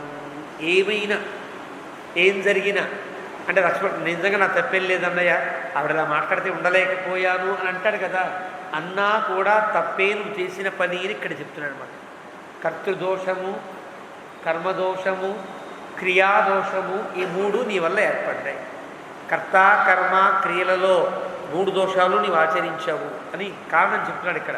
సర్వధాతు కృతం కష్టం, నీవు విడిచిపెట్టి రావడం, అడవిలో విజనమైన అడవిలో రాక్షసులు తిరిగే అడవిలో సీతమ్మని విడిచిపెట్టి రావడం అనేది సర్వధాతు కష్టం, అన్ని విధాల కష్టమైన పని చేశావు. ప్రతికర్తుం నృశంసానాం, వాళ్ళలాంటి వారు ఎప్పుడు అపకారం చేద్దామా అనే అభిప్రాయం కలిగి దుర్మార్గులైనటువంటి వాళ్ళు కదా, ఏమాత్రం జాలి లేని వారు. అయ్యో సీత చిన్నపిల్ల దాన్ని చంపకూడదని అభిప్రాయం పడుకుంటుంది. నృశంసానాం, అన్ని క్రూరమైన పనులు చేసేవాళ్ళు కదా, వాళ్ళకి నువ్వు అవకాశం ఇచ్చి వచ్చావు కదా. సీతను ఒక్కదాన్ని విడిచిపెట్టి వస్తే వాళ్ళకి అవకాశం ఉంటుంది, వాడికి వాళ్ళు ఏదైనా చేయగలరు కదా. దుఃఖితా ఖరగాఘాతేన రాక్షసా పిశితాశనా తై సీతా నిహతా ఘోరై భవిష్యతి న సంశయ.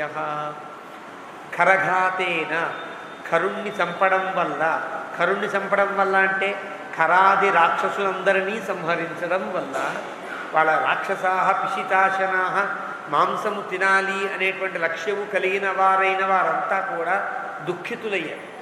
సాధారణంగానే మనుషులు కనిపిస్తే పీక్కు తినాలి అనే అభిప్రాయం కలిగిన వాడు, కానీ ఆ మనుషుల వల్లే వాళ్ళకి కనుక ఆపద కలిగితే ఇంకా ఎంత కోపంతో ఉంటారు. అలాంటి దుఃఖితులైన పిశితాశులైన రాక్షసులు వాడు తప్పనిసరిగా సీతమ్మను ఏదో అపకారం చేసే ఉంటారు.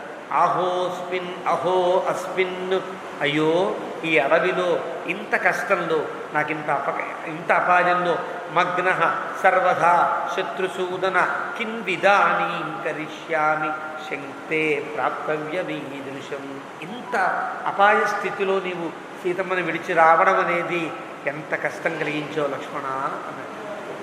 ఇది సీతాం వరారోహాం చింతయన్నేవ రాఘవ ఆజగామ జనస్థానం త్వరయా సహ లక్ష్మణ అని సీతమ్మను అలా వరారోహాం, ఎంత అందమైనటువంటి స్త్రీ, ఎంత అవల, ఎంత నా మీదే జీవితం అంతా నిర్ణయించుకున్నటువంటి వరారోహ చింతయన్నేవ రాఘవ, అలా సీతమ్మనే తలుస్తూ జనస్థానం వైపు గబగబా లక్ష్మణస్వామిని లాక్కుంటూ వెళ్ళినట్టుగా పెడుతున్నాడు. విగర్హమాణో నుజం ఆర్తరూపం హృదాశ్రమాచైవ పిపాసయాచ వినిశ్వసన్ శుష్కముఖో వివర్ణ ప్రతిశ్రయం ప్రాప్య సమీక్ష శూన్యం. గబగబా గబగబా ఆ జనస్థానానికి వచ్చారు, రామాశ్రమానికి చేరుకున్నారు. విగర్హమాణ లక్ష్మణ, అయ్యో ఎంత తప్పని చేసావు, ఎంత తప్పని చేసావు లక్ష్మణ అంటూనే ఉన్నాడు రాముడు. అక్కడి నుంచి నడిచేంత వరకు లక్ష్మణ చేసిన పని తప్పు తప్పు తప్పు అంటూనే ఉన్నాడు. విగర్హమాణ మాణహ అని శానచ్య ప్రత్యయం. శానచ్య ప్రత్యయం అంటే ఇంకాను అనువర్తిస్తోందని లెక్క. అక్కడ మాట్లాడిన మాటల్ని మళ్ళీ ఆశ్రమం వచ్చేంత వరకు లక్ష్మణుని ఎంత తప్పు చేసావు లక్ష్మణ, ఎంత తప్పు చేసావు అంటూనే ఉన్నాడు రాముడు. ఇలా విగర్హమాణ అనుజం ఆర్తరూపం. లక్ష్మణుడు ఎలా ఉన్నాడు? చాలా ఆర్తరూపంతో ఉన్నాడు. అయ్యో ఎంత కష్టం, నిజంగా కష్టం కలిగించాను. రాముడి మాట వినకుండా వచ్చేసాను. సీతమ్మ అందని ఏదో అసహనాన్ని ప్రదర్శించా, అపాయాన్ని గుర్తించలేకపోయా అనే ఆర్తంలో తానున్నాడు. క్షుధ లోపల ఎంతో ఆకలి వేస్తూ, ఏడిచిన వారికి ఆకలి సహజంగా ఏర్పడుతుంది. చాలా బాధపడుతుంటే రాముడిలో ఆకలి ఉన్నది, శ్రమ ఉన్నది, దాహం తీర్చుకోవాలనే పిపాస ఉన్నది. ఇవన్నీ సహజంగా ఏర్పడతాయి. రాముడికి ఉన్నాయని చెప్పడం కాదు, గట్టిగా ఏడిచేవాడికి ఈ మూడు ఏర్పడతాయి. శ్రమ కలుగుతుంది. ఏడిచాక శ్రమ ఏర్పడదండి. ఎంతసేపు ఏడుస్తారు ఎవరైనా? ఎంత ఇష్టమైన వాడు కనుక తన ముందు కనుమూసినా చాలాసేపు ఏడుస్తారు, గట్టిగా అరుస్తారు, కొద్దిసేపు ఎడగలుగుతారు. శారీరక ధర్మం ఉంటుంది కదా. శ్రమాస్తు, శ్రమ వల్ల పిపాస, ఎడవగా గొంతు ఆరిపోతుంది. మంచినీళ్ళు తాగితే తప్ప మళ్ళీ బతకలేని స్థితి ఏర్పడుతుంది. పిపాసయ అంటే ఎంత బాధపడ్డాడో ఈ మూడు పదాలు తెలియజేస్తాయి తప్ప ఈ మూడు రాముడికి ఉన్నాయని చెప్పడం తాత్పర్యం కాదు. ఇది మనం గుర్తించాలి. రాముడు అయ్యో ఆకలేసింది, రాముడికి దాహం వేసింది, శ్రమపడ్డాడు అని ఉద్దేశ్యం కాదు. ఎంత ఏడ్చిన వాడికి మూడు కలుగుతాయో ఆ మూడు రాముడికి కలిగాయి అని చెప్పడం తాత్పర్యం అన్నమాట. అలా కలిగి వినిశ్వసన్ బాగా నిట్టూరుస్తూ రాముడు శుష్కముఖ ఎండిపోయిన ముఖం కలిగిన వాడై వివర్ణ వర్ణము లేని ముఖం అంటే ఏమాత్రం ముఖంలో ఒక అందమే లేకుండా అయిపోయింది. అందువల్లే ఇక్కడ ఈ శ్లోకంలో వాల్మీకి రామ అనే పదము ప్రయోగించలేదంట. రామ అంటే అందమైన ముఖం కలిగిన వాడు అర్థం కదా. ఇక్కడ రామ అనకుండా ఈ శ్లోకంలో అన్ని విశేషణాలు వేసాడు తప్ప క్రియా కర్తృపదాన్ని వేయలే వాల్మీకి. ఇది ఒక తమాషా. ఎక్కడ రాముడు చెప్పాలంటే రామ అని చెప్పాలి. రామ వివర్ణ అంటే ఎలా కుదురుతుందండి? రాముడు అందం లేకుండా ఉన్నాడు అంటే ఇది ఎక్కడ అర్థం? అందమైనటువంటి వాడు సుందరుడు సుందరహీనంగా ఉన్నాడు అనొచ్చురా అనే అవకాశం లేదు కదా. రామ అనే పదమే లేదు ఈ శ్లోకంలో. వినిశ్వసన్ శుష్కముఖ వివర్ణ ప్రతిశ్రయం ప్రాప్య సమీక్ష శూన్యం. అలా వివర్ణుడైన ముఖము పాలిపోయి నాలిక పెదవులన్నీ ఎండిపోతూ ఉంటే దాహం శ్రమ ఆకలితో ఉండే రాముడు చాలా దీనావస్థలో ఆ ఆశ్రమాన్ని చూస్తే ఆశ్రమంలో సీత జాడ కనిపించదు, శూన్యంగా కనిపించింది. ఏమాత్రం అలికిడి లేదు. అలాంటి ఆశ్రమాన్ని చూచాడు. స్వమాశ్రమం సంప్రవిగాహ్య వీర సంప్రవిగాహ్య మూడు పదాలు. వాల్మీకి ఎక్కడైనా సరే ఉపసర్గలను ఎక్కువ వేస్తున్నాడంటే జాగ్రత్తగా ఆలోచించాలి. ఇంకో కవి గురించి ఆలోచించక్కర్లేదు, కానీ వాల్మీకి వేస్తుంటే ప్రతి ఉపసర్గ కూడా చాలా అర్థాన్ని ఇస్తుంది. ఆశ్రమం స్వమాశ్రమం తన యొక్క ఆశ్రమం. తన ఆశ్రమం అంటే అర్థం తనకి బాగా తెలిసిన ఆశ్రమం. ఏ మూల ఏది ఉంటుందో తెలుసు కదా. ఎవరింటికి వాళ్ళకి ఏ మూల ఏది ఉందో, ఎక్కడ సీత కూర్చుంటుందో, ఏ సమయంలో సీత ఏం చేస్తుందో, పడుకుంటుందా, ఒక చోట కూర్చుంటుందా, జడ వేసుకుంటుందా, పూలు కట్టుకుంటుందా, వంట చేస్తుందో, ఏవై ఉంటాయి కదా. ఏ సమయంలో ఏది చేస్తోందో, ఎక్కడ కూర్చుంటుందో తెలిసినటువంటి ఒక అలవాటున్న ఇల్లు తన ఇల్లు. స్వమాశ్రమం తన ఇల్లు. తన ఇంటికి వచ్చినవాడు సంప్రవిగాహ్య. గాహ్య అంటేనే వెతకి దూరి అని అర్థం. విగాహ్య బాగా దూరి ఆశ్రమం అంతా తిరుగుతున్నాడు. ప్రవిగాహ్య తనకి గుర్తున్నవన్నీ వెతికాడు. సంప్రవిగాహ్య తనకి తెలియని ప్రదేశంలో కూడా చూడడం ప్రారంభించాడు. అంటే అణువణువు వెతికేశాడు. ఆంజనేయ స్వామి లంకంతా వెతికినట్లుగా రాముడు పర్ణశాలంతా వెతికేశాడు. ఎవరి కోసం?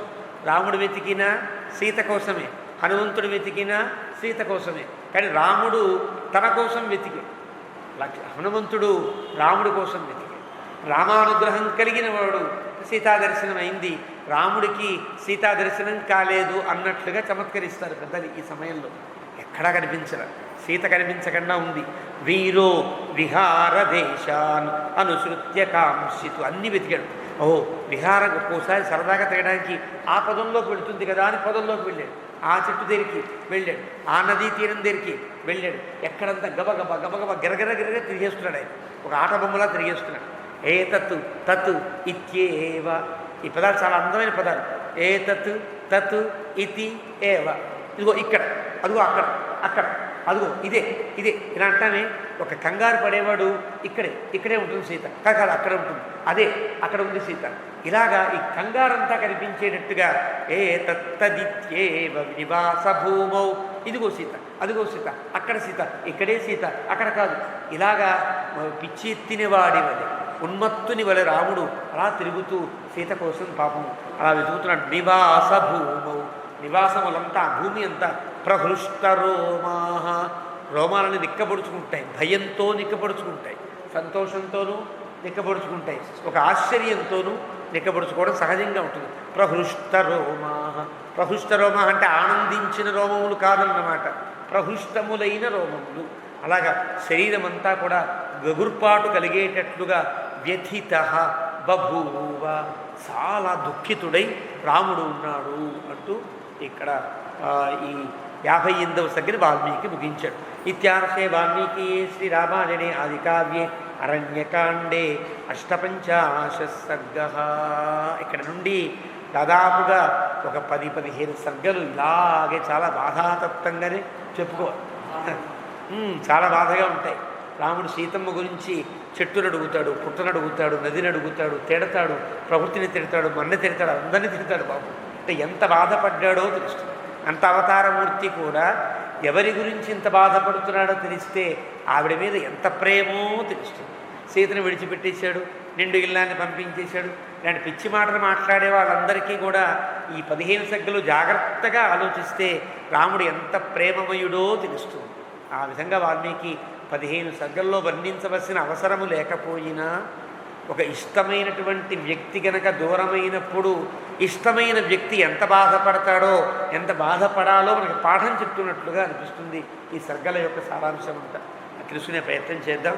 ఏవమే తత్పురావృత్తం ఆఖ్యానం భద్రమస్తుభ కవ్యాహరత విశ్రబ్ధం బలం విష్ణో ప్రవర్ధతాం లాభస్తేషాం జయస్తేషాం కుతస్తేషాం పరాభవః ఏషా విందీవరస్యామో హృదయస్థో జనార్దనః కాలే వర్షతు పర్జన్యః పృథివీ సస్యశాలినీ దేశోऽयं క్షోభరహితః బ్రాహ్మణాः సంతు నిర్భయాः కావేరీ వర్ధతాం కాలే కాలే వర్షతు వాసవః శ్రీరంగనాథో జయతు శ్రీరంగశ్రీశ్చ వర్ధతాం స్వస్తి ప్రజాభ్యః పరిపాలయంతాం న్యాయేన మార్గేణ మహీం మహీషాః గోబ్రాహ్మణేభ్యः శుభమస్తు నిత్యం లోకాः సమస్తాः సుఖినో భవంతు.